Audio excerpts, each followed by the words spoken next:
Hello everyone and welcome to my little corner of the internet. My name's Michael and I'm bitten by radioactive book. Wow, February is already over again. I managed to finish 10 books actually. I started 2 others where I was like halfway through. You can see them in my March TBR video that went up yesterday.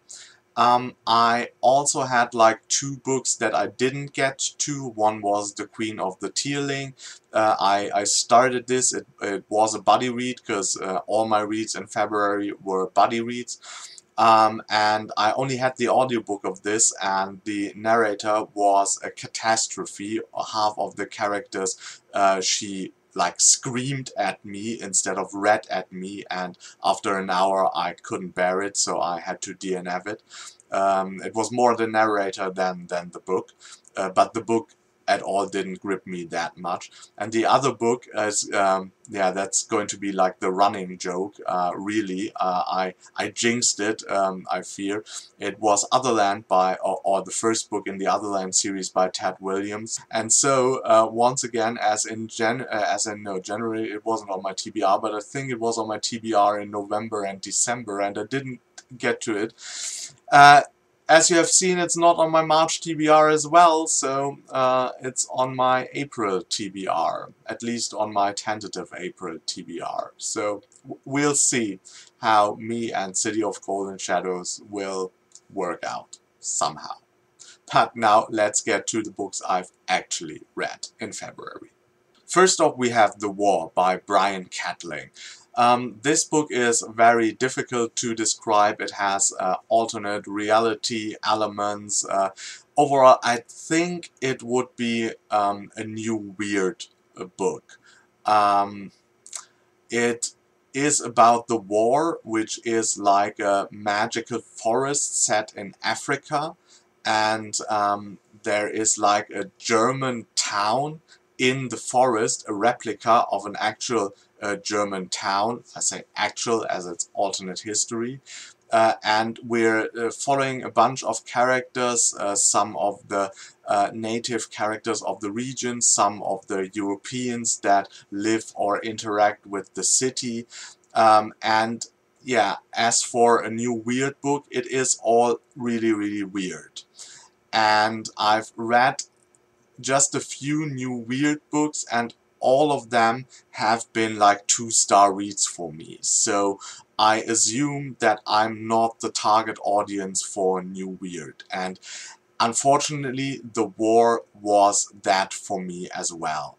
I didn't really had a connection to the characters. I wasn't interested in their stories for quite a long time, and for some of the storylines still toward the end of the book, I still don't know why they had to be in there. And yeah, overall I think New Weird is just not my kind of genre. Next up, I finished Chasm City by Alistair Reynolds. It is a standalone in his Revelation Space universe, and it's the second book in this universe I've read by him.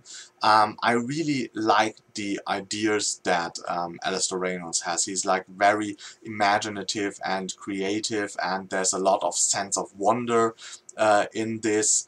I also really enjoyed that this is, or I think it's very accessible, because it has like only one main protagonist, and his viewpoint is interspersed with like dreams that he has about another character who was the founder actually of a very weird and imaginative religion.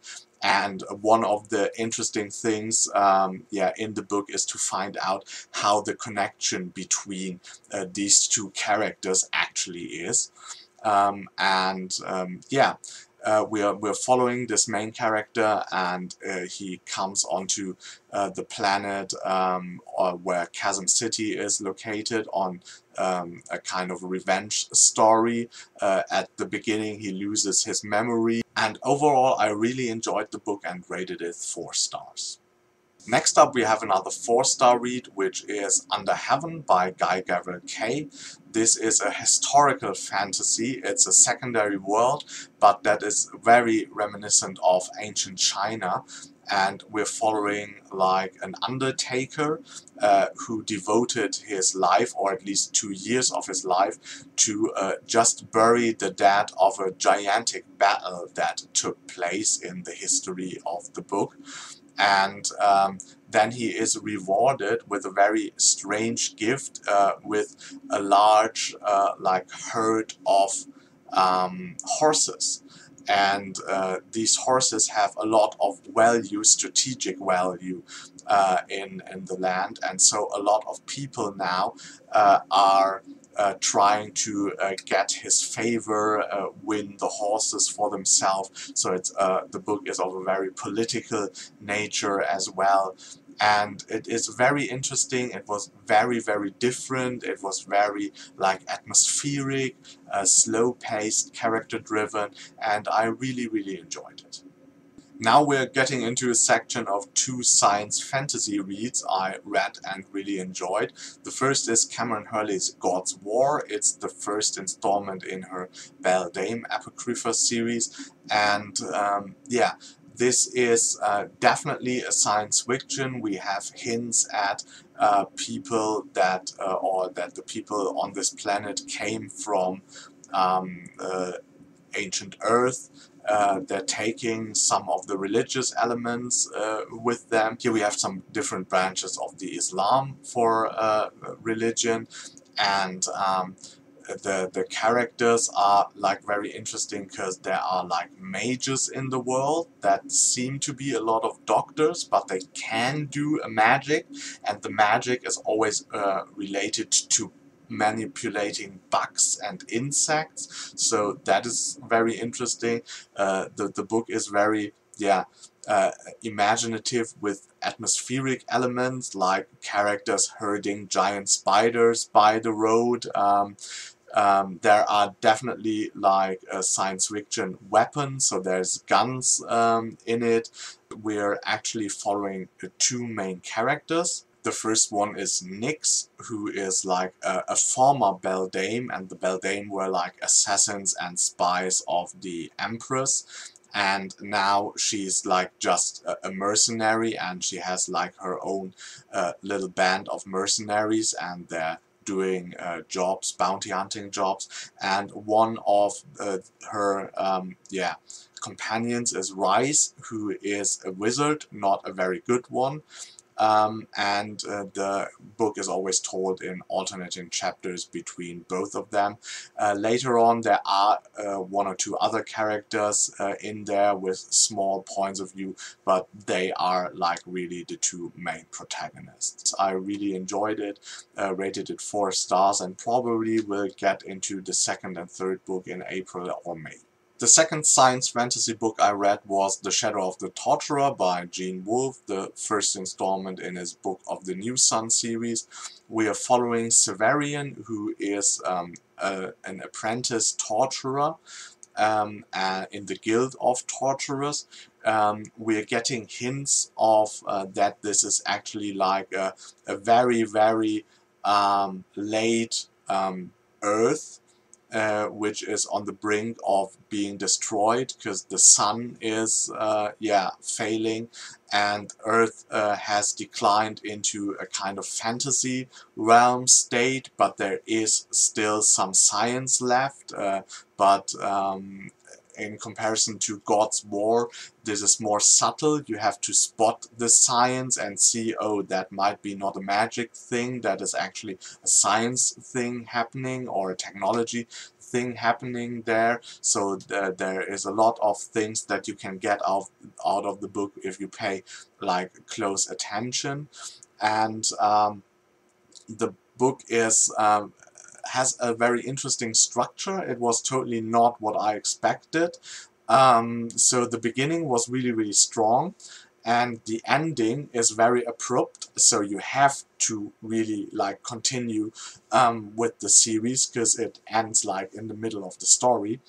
And then there's like a middle part, which is like one singular adventure that Severian has, and that was a little bit, yeah, not so much my kind of thing. So a book that I would normally, from its writing and from how interesting the world is, I might have rated 5 stars. I only rated it 4 because like the actual like story in the middle was not that interesting.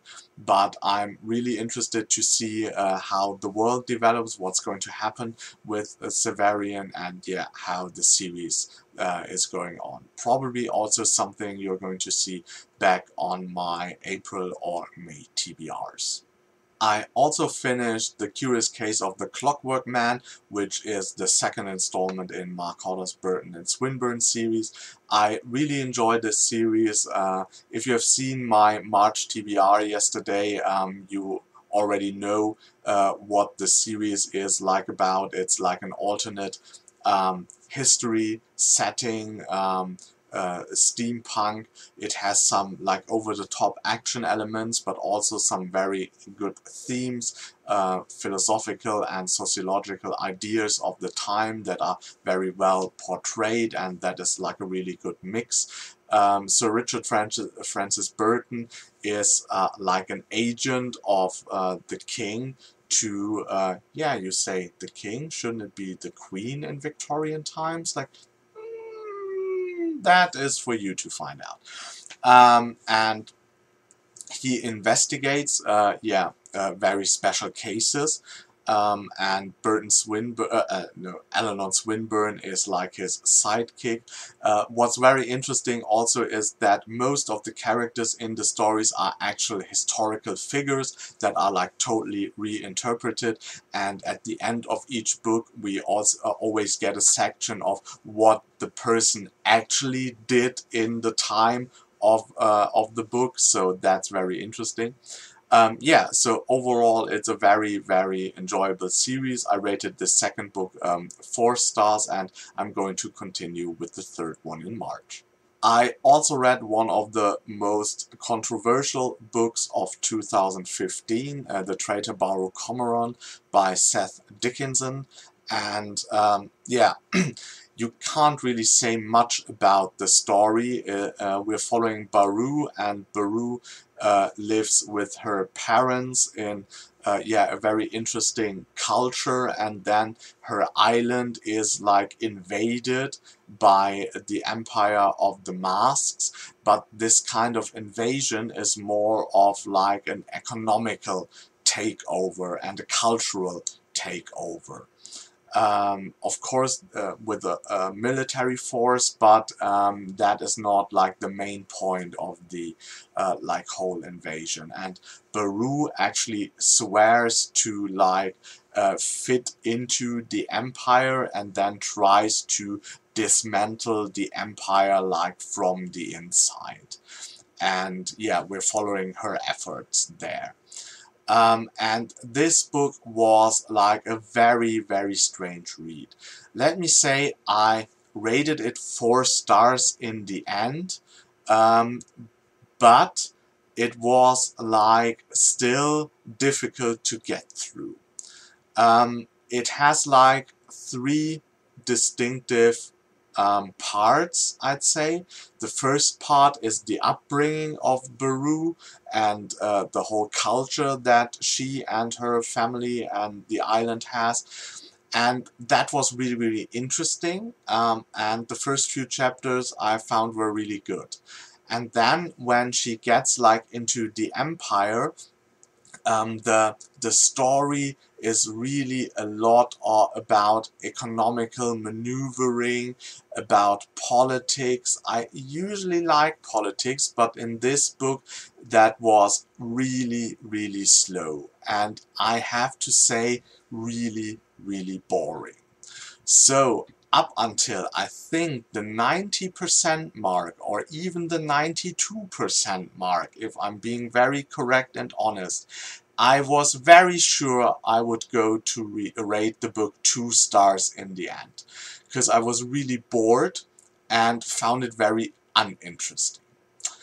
And then he did like a very satisfying battle scene at the end, and I personally really like battle scenes like that are well done from a commander's or general's point of view, so that really like up the book a little bit for me. And then there is like a revelation at the end of the book, which of course I won't talk about and won't spoil.